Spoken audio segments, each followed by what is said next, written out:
है autocratic. Autocratic माने कि क्योंकि हमने कह दिया इसलिए आप करिए, क्योंकि मैं ये हूँ या वो हूँ, क्योंकि जैसे मैं फॉर एग्जांपल मैं किसी ब्रांच की प्रिंसिपल हूँ या मैं किसी ब्रांच की जेई हूँ, तो क्योंकि मैंने कह दिया आप सब अंडर में हैं मेरे जेईस, मैं जेई हूँ, आप सब मेरे वर्कर्स अंडर में हैं, आप करिए क्योंकि मैंने कहा है, मैं यहाँ का बॉस हूँ या मैं यहाँ की बॉस हूँ। हाँ, इस तरीके से नहीं होता है leadership, I don't think. Leadership क्योंकि वो तो ऑटोक्रेटिक हुआ ना, उससे जैसे आपने भी अपने टॉक में पहले कहा था कि वो उससे ये हो जाता है कि लोग फिर मन से नहीं करते हैं। आप उनका कंसेंसस डेवलप करिए, आप उनसे कंसल्ट करिए, उनको अपने विजन को शेयर करने के लिए आपका विजन और उनका विजन एक हो जाए इसके लिए कोशिश करिए, तब वो लोग मन से काम करेंगे। वो ज़्यादा लीडरशिप है रादर देन कि क्योंकि मैंने कहा इसलिए आप करिए। बहुत बढ़िया। अगर इतनी बातें कही गई हैं, अगर आपकी इजाज़त हो तो मैं थोड़ा सा ऐड कर दूं इसमें। बिल्कुल बिल्कुल, आप तो इसी तरीके की सबको ट्रेनिंग देते हैं, पूरे उत्तर प्रदेश जी के सारे पीसीएस ऑफिसर्स को आप ट्रेनिंग देते जी। हैं, तो अब इसमें मैं थोड़ा सा ऐड ये करूंगा कि ये दो शब्द जो है लीडरशिप एंड मैनेजमेंट, ये अक्सर यूज किए जाते हैं। तो लीडरशिप लीडरशिप क्या है? Doing the right things, and management is doing the things rightly. Doing the right things rightly, that is management. And doing right things, ये पहचानना कि क्या सही चीजें हैं, एक बात। और दूसरी बात यह है कि अब एक नई फिलॉसफी आई है जिसको कहते हैं LWT। LWT फिलॉसफी ये कहती है कि लीडर विदाउट ए टाइटल। अब उसकी जरूरत है लीडर विदाउट ए टाइटल, रॉबिन शर्मा का। तो अब कहने का मतलब यह है कि हम जो भी काम करते हैं, we should love our work. पहली बात तो यह है, क्योंकि देखिए जिससे हम प्रेम करते हैं उसका बहुत ध्यान रखते हैं, उसको जिससे भी हम प्रेम करते हैं उसका बहुत ध्यान रखते हैं। तो fall in love with your work, पहली चीज। तब जाकर के, और जब हम उससे लव करेंगे अपने काम से, तो हम उसकी हर छोटी छोटी चीज का ध्यान रखने की कोशिश करेंगे।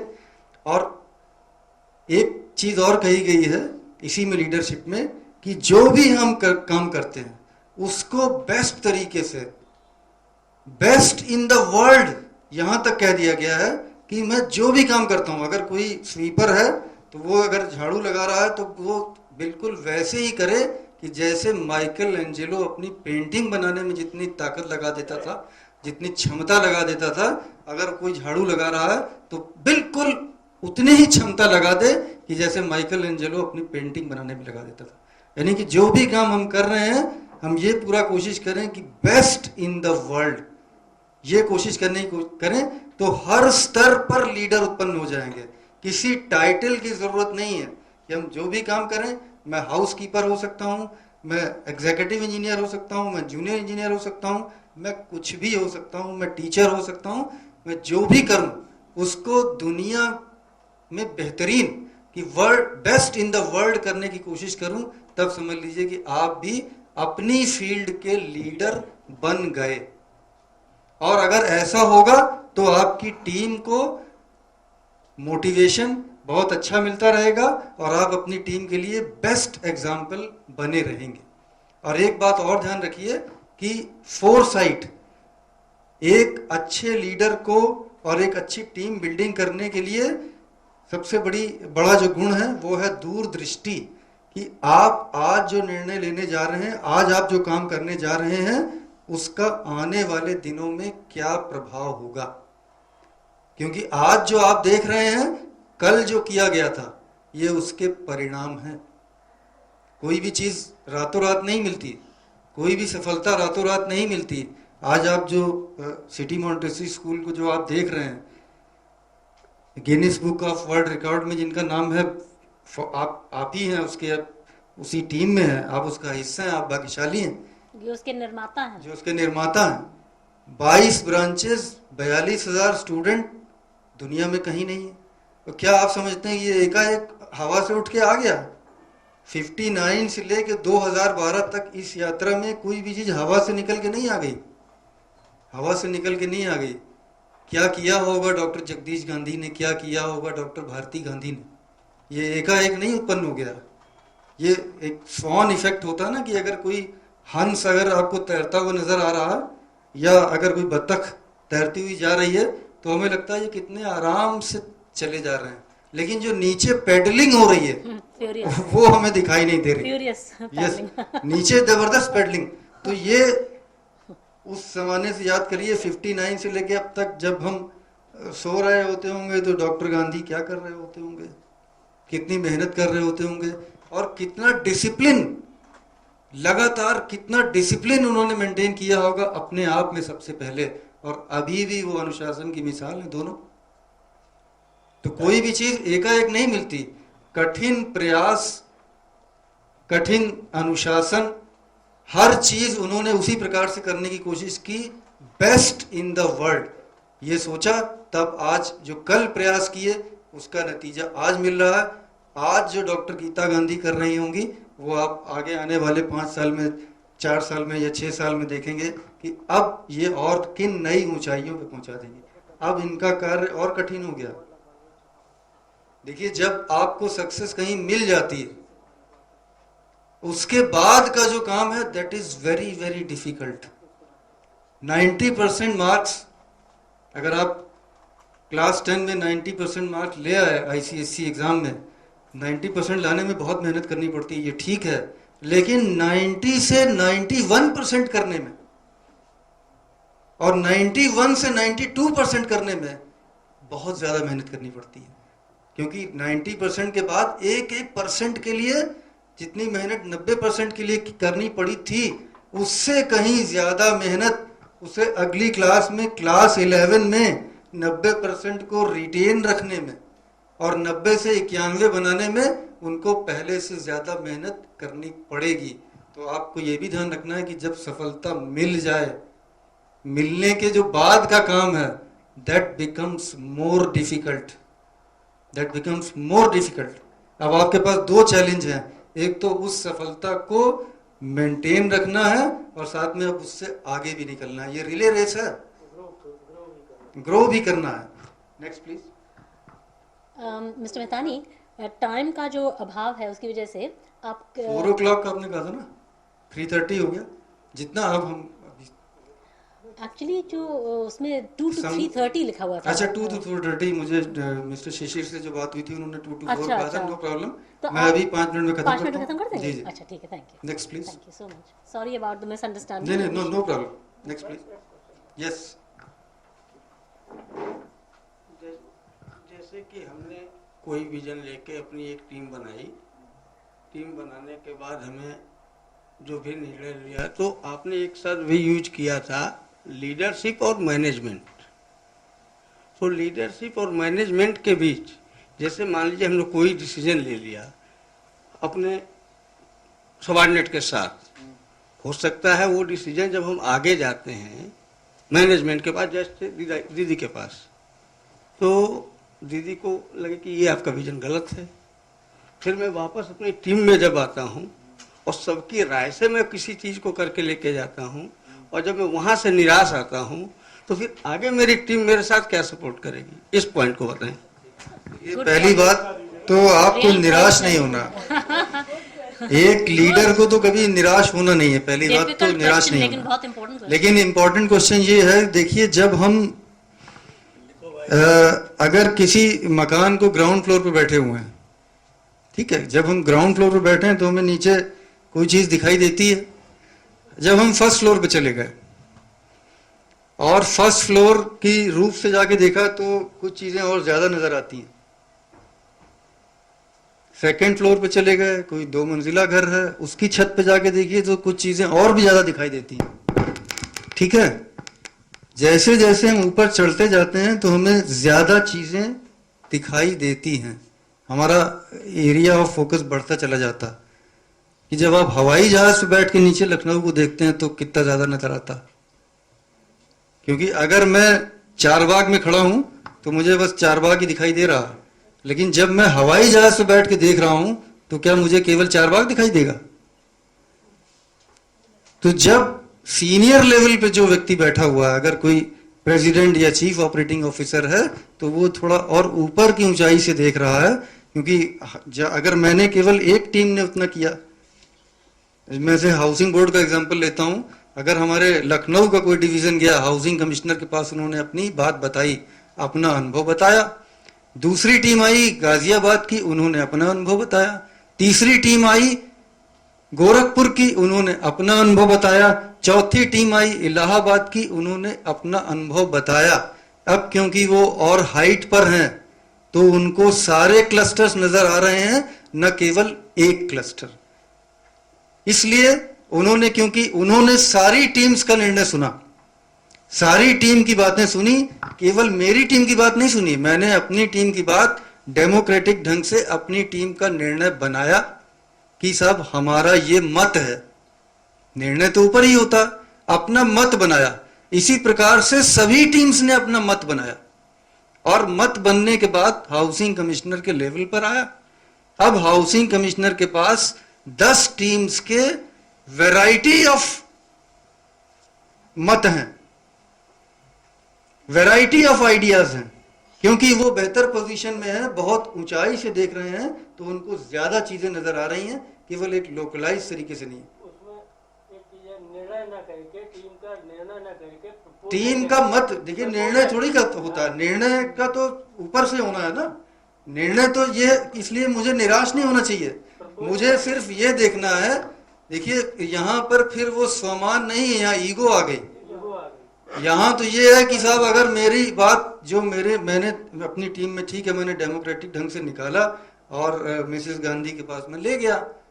अब अगर मिसेस गांधी ने मेरी बात नहीं मानी, जैसे आपने कहा निराश हो गए, निराश हो गए का मतलब ये तो ईगो की बात आ गई। मैं इसमें थोड़ा सा ऐड, क्योंकि मिसेस गांधी के पास 4 टीम्स आई हैं, उनके भी इन्होंने विचार लिए हैं और उसके बाद इन्होंने सबको सुनने के बाद अगर कुछ निर्णय किया है तो मुझे निराश नहीं होना चाहिए, पहली बात। Yes ma'am.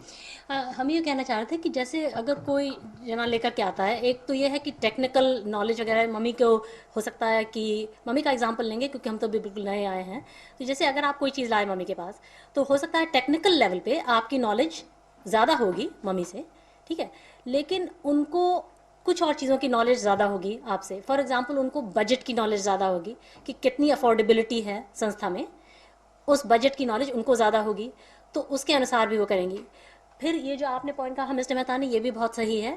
उनको ये भी अनुभव है कि जैसे आप कल आए थे, तो आप एक उदाहरण के तौर पे कि जैसे जो स्विमिंग पूल बनेगा उसमें कौन सी टाइल्स लगाई जाएं, तो वो जो मोज़ेक वाली होती हैं वो उसका प्रपोजल आया था। तो कॉस्ट के कंसिडरेशन पे मम्मी ने कहा कि इस पे नहीं जाएंगे क्योंकि ये कॉस्टली बहुत हो जाएगा।